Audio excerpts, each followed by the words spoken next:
Hello everyone, back to my channel. তোমরা সব কেমন আছো? যে যেখান থেকে দেখছো আশা করি ভালো আছো এবং সুস্থ আছো। তো সকলকে জানাই গুড মর্নিং। তো আই হোপ চলো আজকে ব্লগটা তোমাদের ভালো লাগবে। তো চলো সঙ্গে থাকো আর দেখতে থাকো। তো এই যে দেখতে পাচ্ছ ম্যারিনেট করে চিকেন আমি রেখে দিয়েছি। আজকে বানাতে চলেছি চিলি চিকেন ও ফ্রায়েড রাইস। তো চিলি চিকেনটা এই যে ম্যারিনেট করে রেখে দিয়েছি, সলিড মাংসটা নিয়েছি। আর চিলি চিকেনের সলিড মাংস একটু হাড্ডি থাকলেও কোনো প্রবলেম নেই, কিন্তু চিলি চিকেনের মাংসটা মেন্ট হচ্ছে খুব বড় করা যাবে না, বেশ এরকম ছোট ছোট টুকরো টুকরো করে বানাতে হবে, তাহলে চিলি চিকেনটা না খেতে বেশ ভালো লাগবে। আর বড় সাইজে করতে গেলে তখন দেখা যায় মানে ভালো লাগে, কিন্তু বাড়িতে খাবার লিগে অবশ্যই বড় সাইজ তুমি চাইলে করতে পারো, কিন্তু আমার মনে হয় যে একটু মাঝারি মাঝারি করলে মানে মিডিয়াম সাইজে তখন সেটা বেশি ভালো হয়। আর এখানে যেমন দেখে নাও কেটে নিয়েছি, পেঁয়াজ কুচকে নিয়েছি, মানে পেঁয়াজ ফ্লোর কেটে ফুলভাবে কেটে নিয়েছি। আর এই যে ক্যাপসিকামগুলো কেটে নিয়েছি, আর কেটে নিয়েছি এই চিলি চিকেনের ক্যাপসিকাম, আর এই যে পেঁয়াজটা লাগবে ব্যাস।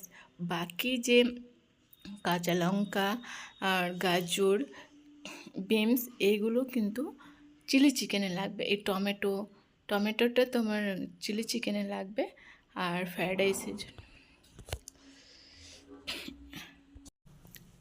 তো এই যে দেখতে পাচ্ছ বিনসগুলোও না সুন্দর করে কেটে নিয়েছি, আর এরকমভাবে কেটেছি। তুমি যে যেরকম প্রসেসে যেরকম সৌন্দর্যভাবে কাটতে পারো। আমি কিছুটা একটু লম্বা করে রেখেছি, কিছুটা একটু টানা টানা করে রেখেছি। তো এগুলো যেরকম ভালো লাগবে সেই অনুপাতে তুমি কাটবে। আর এটা আমি দেখাচ্ছি যে এটা বিনসের, এটা বিনস আর গাজর, এটা হচ্ছে ফ্রায়েড রাইস। আর এই যে চিলি চিকেনের জন্য যে ম্যারিনেট করে রেখেছিলাম চিকেনটা, সেই চিকেনটা ফ্রাই করে নিয়েছি। তো চলো চিকেনটা ফ্রাই করে নিচ্ছি, তোমরা দেখতে থাকো আর দেখো আমি সমস্ত সব কিছু কীভাবে সুন্দর করে ভেজে তুলছি। তো ম্যারিনেট করতে লেগেছে যেমন কিচ্ছুই না। চিলি চিকেন ফ্রায়েড রাইস যারা রান্না করতে জানে না তারাও কিন্তু ইজিলি খুব সুন্দর করে চিলি চিকেন আর ফ্রায়েড রাইস বানিয়ে নিতে পারো। তো এটা কোনো ব্যাপার নয়, এই দুটো রান্না খুব সিম্পল রান্না। বাড়িতে সব সময় যেগুলো হাতের কাছে আমাদের বাড়িতে সব সময় থাকে সেগুলো নিয়েই আজকে তোমাদের সঙ্গে হাজির হয়েছি। চিলি চিকেন আর ফ্রায়েড রাইস নিয়ে বাড়িতে আমাদের সামান্য কিছু উপকরণ দিয়ে আজকে বানিয়ে ফেললাম। তো চলো দেখতে পাচ্ছ আমার ব্লগে কিছু যে আমি বাবার বাড়ি থেকে ব্লগগুলো আপলোড করছি। তো শ্বশুরবাড়ি চলে এসেছি, আর কিছু কিছু আমার ভিডিও আছে সেগুলোকে কিন্তু আপলোড করছি বাবার বাড়ি থেকে। তো এই যে চিলি চিকেনে লেগেছিলো সলিড পিসটা নেবে, আর ওর মধ্যে দেবে একটু গোলমরিচ, জিরে গুঁড়ো, লঙ্কা গুঁড়ো, একটু হলুদ গুঁড়ো, আর একটি গোটা ডিম দিয়েছি আমি। তো চাইলে দুটো দিতে পারো, কিন্তু যেহেতু মাংসের ওপর ডিপেন্ড করে তোমার চিকেনটা কতটা খানিক আছে, বেশি থাকলে অবশ্যই দুটো দেবে, আর যদি একটু থাকে তাহলে একটা দিলেই চলবে। আর এই সব দিয়ে আর একটি কর্নফ্লাওয়ার একটু দিয়ে দেবেন, ভালো করে মাখিয়ে নেবে। তো একটু 10 থেকে 15 মিনিট ওয়েট করার পর তুমি এভাবে কিন্তু ভেজে নেবে। তো দেখতে পাচ্ছ আমি একটু কড়া ভালোভাবে ভেজে নিচ্ছি। এটা তুমি পাকোড়া হিসেবেও কিন্তু সার্ভ করতে পারো, পাকোড়া হিসেবেও খেতেও কিন্তু বেশ ভালো লাগে। এই চিলি চিকেনে যখন ম্যারিনেট করে সেটাকে যখন ফ্রাই করি তো খুব সুন্দর লাগে, সসের সঙ্গে চিলি সস, তারপর টমেটো সস দিয়ে খেতে মিক্স করে খুব ভালো লাগে। আর সঙ্গে যদি কাঁচা পেঁয়াজ কাঁচা লঙ্কা থাকে আর একটু সাথে যদি একটু লেবু থাকে তাহলে তো অমৃত, মানে আর কিছু বলার নেই। আর বাকি যে চিকেনগুলো আছে সেগুলো আমি এই তেলের মধ্যে ভালো করে ফ্রাই করে নেব। তো তেলটা মেন কথা হচ্ছে ভালোভাবে তোমার কিন্তু হিট হতে হবে, তারপর তোমার একে একে ছেড়ে দিলে ব্যাস, বেশিক্ষণ লাগে না এটা ফ্রাই হতে। তো সমস্ত সব কিছু কিন্তু আমি ভালো করে আবার দিয়ে দিলাম বাকি যে চিকেনটা ছিল। আর আমার এই ব্লগটা যদি ভালো লাগে please like comment share subscribe করতে ভুলবে না। অতি অবশ্যই চ্যানেলে সাবস্ক্রাইব করে ফেলবে। আর যারা অলরেডি সাবস্ক্রাইব করে ফেলেছো তাহলে তাদেরকে অসংখ্য ধন্যবাদ। তো এভাবে তুমি বাকি যে গ্রেভিটা ছিল সেটা উপরে কিন্তু দিয়ে দিলাম। তো যেহেতু ডিম দেওয়া ছিল, সেই ডিমের যে একটি গ্রেভি মটনটা ছিল সেটা কিন্তু এর মধ্যে দিয়ে দিলাম, কারণ চিকেনের মধ্যে যদি থাকে তাহলে বেশ ভালো লাগে। আর এই যে দেখে নাও, এই যে চিকেন ফ্রাই করে নিয়েছি, সেই কতটা ইয়াম্মি লাগছে। আমি এখান থেকে বেশ কিছুটা খেয়েও নিয়েছি, আর মাম্মামকে দিয়েছি, আমার বাবাকে দিয়েছি, মাকে দিয়েছি। আর ভাই তো নেই, ভাই গেছে অফিসে, সে রাত্রে এসে কিন্তু খাওয়া দাওয়া করবে। তো আর বাকি যে তেলটা ছিল সেই তেলের মধ্যে কিন্তু আমি আর তেল অ্যাড করিনি। তোমাদের কাছে যদি সামান্য তেলটা থেকে তাহলে আরেকটু তেল অ্যাড করে দেবো ওর মধ্যে। তো আমার যেহেতু অনেকখানি একটু তেল ছিল, তো আর সেকেন্ড আর তেল লাগেনি। তো ওই তেলের মধ্যে কিন্তু পেঁয়াজ আর টমেটো আর বিনসটা দিয়ে দেবো। টমেটোটা এখনও দিইনি, এখন দিয়েছি এই যে গাজরটাও এখন দেবো না, গাজর কিছু উঠে এসেছে, কিন্তু ওই সাইডে তো রেখেছিলাম, সেজন্যও গাজরটাও চলে এসছে একটু। তো এর মধ্যে শুধু পেঁয়াজটা দেবে, বিনসটা দেবে না এখন, আর টমেটো। তো এই সমস্ত সব কিছু ভালো করে তুমি ভালো করে নাড়াচাড়া করে নেবে। তো চিলি চিকেনের মেন কথা হচ্ছে ক্যাপসিকামের পুরো চিলি চিকেনের গন্ধটা প্রপারলি খুব সুন্দরভাবে নিয়ে আসে চিলি চিকেনের জন্য। আর এরকম ভেজিটেবল সবজি রান্নার ক্ষেত্রে চাউমিন, ম্যাগি সুন্দর লাগে, তাই না? আর দেখতে আমাকে এরকম সবজি যখন ফ্রাই করি খুব সুন্দর লাগে, আর একটি খুব সুন্দর একটি গুড স্মেল আসে এই বিনসের, পেঁয়াজের। এর উপর থেকে দিয়ে দিলাম লবণ। তো লবণটা দেওয়ার কারণ হচ্ছে এটা নরম হয়ে যাবে সবজিটা, আর ভালোভাবে অ্যাবজর্বড হয়ে যাবে। তো এভাবে নাড়াচাড়া করার পর তুমি নিজেই বুঝতে পারবে, ভালোভাবে যখন সেদ্ধ হয়ে যাবে তখন কিন্তু চিলি চিকেনের যে ইয়েটা সসের যে বাটারটা তৈরি হয় সেটা। চিলি চিকেনেতে এমনি তো কোনো মশলা লাগে না, শুধু সস দিয়ে চিলি চিকেন বানানো যায়। তো সমস্ত সব কিছু তুমি ভালোভাবে আমার ব্লগটা দেখলেই বুঝতে পারবে। খুব ইজিলি, খুব সিম্পল, খুব ভালো করে তোমরা রান্না করতে পারবে। আর চিলি চিকেন ফ্রায়েড রাইস খুব ঝটপটও হয়ে যায়, বেশিক্ষণ টাইমও লাগে না, খুব অল্প টাইমের মধ্যেও হয়ে যায়। তো এই যে আমি একটি জায়গার মধ্যে নিয়েছি, যেহেতু আমি এক হাতে ফোনে শ্যুট করছি, তাই কী কী সস নিলাম সেটা তোমাদের না দেখিয়ে আমি মুখে বলে দিই চলো। নিয়েছি রেড চিলি সস, আর নিয়েছি টমেটো সস, আর একটু নিয়েছি কর্নফ্লাওয়ার। তো ভালোভাবে, আর সয়া সস নিয়েছি। তো ভালোভাবে সয়া সস তো অবশ্যই নিতে হবে একটু। তো ভালোভাবে আমি করে নিচ্ছি, ফাটিয়ে নিচ্ছি, তাহলে সব সসগুলো ভালোভাবে একসঙ্গে হয়ে যাবে। তো ভালোভাবে চামচ করে দ্বারায় এভাবে তুমি যখন নিজে একটি চাটনির মতন একটি যখন শেপ আসবে তখন ভালোভাবে তোমার হয়ে যাবে। তো এই যে আমি দিয়ে দিয়েছিলাম, আর বিনসটা শুধু বিনস বেরিয়ে যাচ্ছে, ক্যাপসিকামটা আর পেঁয়াজটা ভালোভাবে নরম হয়ে যাওয়ার পর কিন্তু আমি এই যে সসটা দিয়ে দিলাম। তো ভালো করে নাড়াচাড়া করার পর দিয়ে দেব জল। তো জলটা দেওয়ার কারণ হচ্ছে ভালোভাবে তোমার যাতে সুন্দরভাবে সেদ্ধ হয়ে যায়। আর এই যে পেঁয়াজ, ক্যাপসিকাম এগুলো যদি কাঁচা থাকে, একটু ক্যাচক্যাচ করে, তাহলে খেতে কিন্তু মোটেও ভালো লাগবে না। তো সেই জন্যেই কিন্তু এটা সেদ্ধ হওয়ার অবশ্যই দরকার। আর এর সঙ্গে লঙ্কা গুঁড়ো পাউডার আমি ইউজ করিনি, কাঁচা লঙ্কাই ইউজ করছি, কারণ ঝালে চিলি চিকেনে খুব একটা ভালো লাগে না, একটু মিষ্টি মিষ্টি থাকে, সেই চিলি চিকেনটাই ভালো লাগে। আর এই যে জল দিয়ে দিলাম, যে বাটিটা ধুয়ে যার মধ্যে যে সসটা আমি করেছিলাম সেই সসটার দেওয়ার পর একটু জল দিয়ে ভালো করে নাড়াচাড়া করে নিচ্ছি। বেশ ভালোভাবে ফুটে উঠে যাওয়ার পর আমি কর্নফ্লাওয়ার দিয়ে এটা নামিয়ে দেব। তো ততক্ষণ ভালোভাবে সেদ্ধ হতে থাক।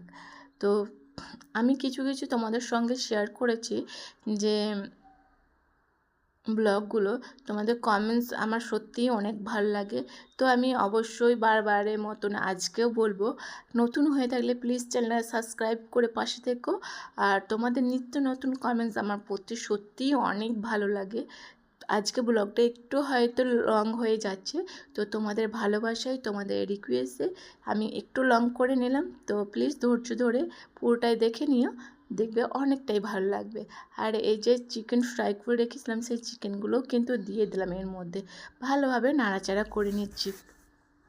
তো ভালোভাবে নাড়াচাড়া করার পর কিন্তু আমি জল দেবো, মানে একবার কষিয়ে নিলাম যেটা বলা যায়। তো এই যে জল দিয়ে দিচ্ছি, জল তুমি হাফ লিটারের মতন আমি দিয়েছিলাম জলটা, কারণ ভালোভাবে সেদ্ধ হতে হবে। তো তো সেই জন্যই জলটা একটু বেশিই দেবে।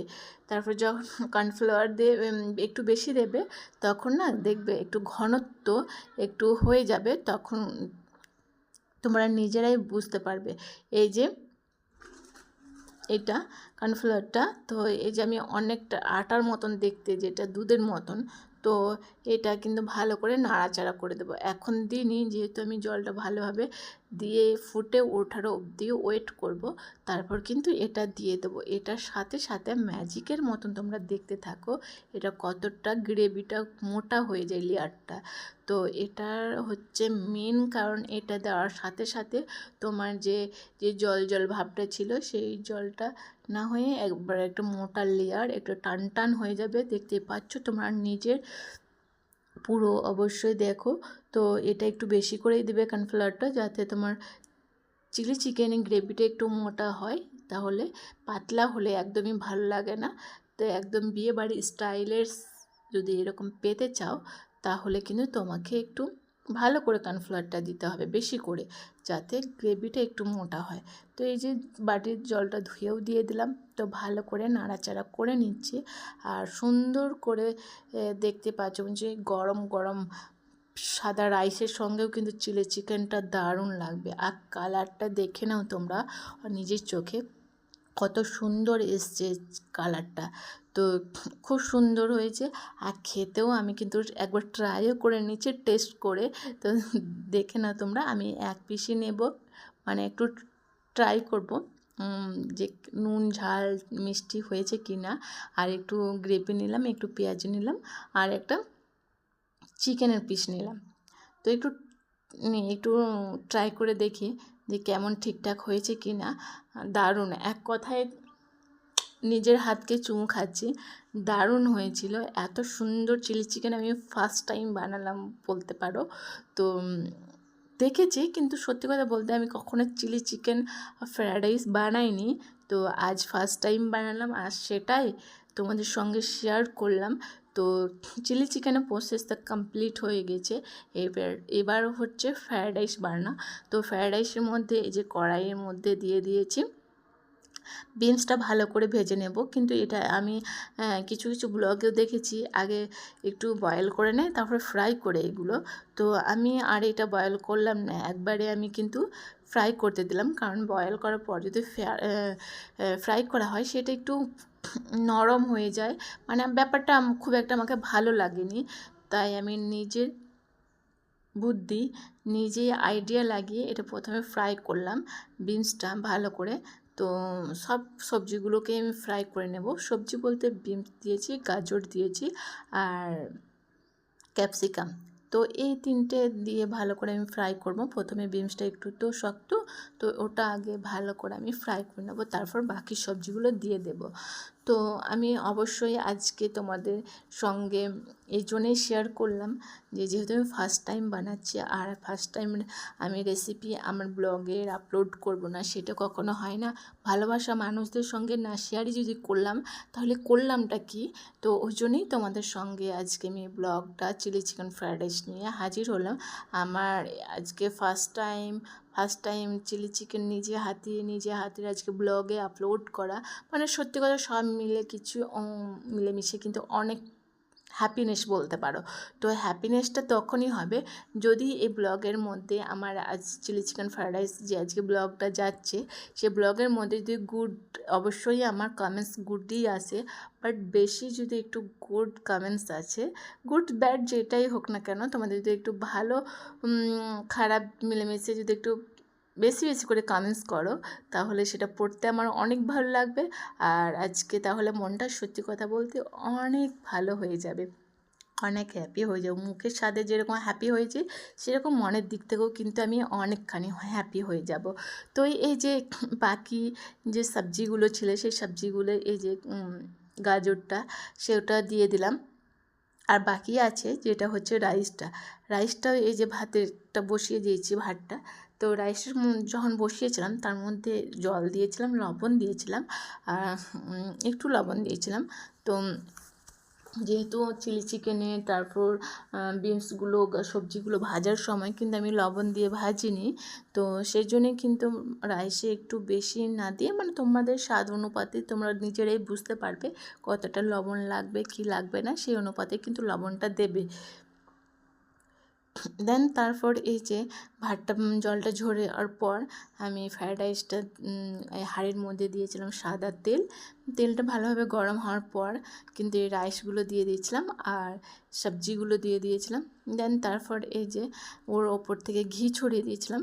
আর এই যে দেখতে পাচ্ছ আমার সবজিগুলো খুব সুন্দরভাবে কিন্তু প্রপারলি সেদ্ধ হয়ে গেছে। আর এই যে এভাবে সাজার পর এর মধ্যে দিয়ে দেবো দমে থাকার পর কিন্তু প্রপারলি হয়ে যাবে। তো কেমন হয়েছে সত্যি কথা বলতে তোমাদের যদি টেস্ট যদি করাতে পারতাম তাহলে অনেক হ্যাপি হতাম। তো এর মধ্যে আমি এই ফ্রায়েড রাইসটাও টেস্ট করে দেখব যে কেমন হয়েছে। সব কিছু যেহেতু ফার্স্ট টাইম বানাচ্ছি তাই ফার্স্ট আগে আমি টেস্ট করে দেখছি কেমন হয়েছে না হয়েছে। আর এর মধ্যে একটু মিষ্টি দিয়ে দেবে, তাহলে না একটু মিষ্টি মিষ্টি লাগবে। যদি মিষ্টি খেতে যদি পছন্দ করো বেশি দিও না, মানে হালকা উপর থেকে চিনি ছড়িয়ে দেবে, ব্যাস তাহলে হয়ে যাবে। দমে থাকবে তখন চিনিটা নরম হয়ে মানে তেল হয়ে গলে যাবে। তো এই যে নিয়ে নিয়েছি ফ্রায়েড রাইস আর চিলি চিকেন। সত্যি কথা বলতে কাজু নেই, কিশমিশ নেই, সত্যি ওইসব কিছু দিইনি, বেশি রিচ করিনি। তো তাও এর মধ্যে এত সুন্দর গন্ধ বেরোচ্ছে। আর এই চিলি চিকেনটা তো অমায়িক হয়েছে। সমস্ত সব মিলে কিন্তু নিজের হাতে নিজেই চুমু খাচ্ছি যে আবার জিভে জল আসছে আমি যখন ভয়েসটা দিচ্ছি। আর এত সুন্দর লাগছে খেতে, সত্যি অনেক পারফেক্ট হয়েছিল। আলহামদুলিল্লাহ, আমার নিজে হাতে রান্না করে আমি অনেক তৃপ্তি করে খেয়েছি। তো আজ ব্লগটা এতটুকুই, নেক্সট কোনো ব্লগে দেখা হচ্ছে।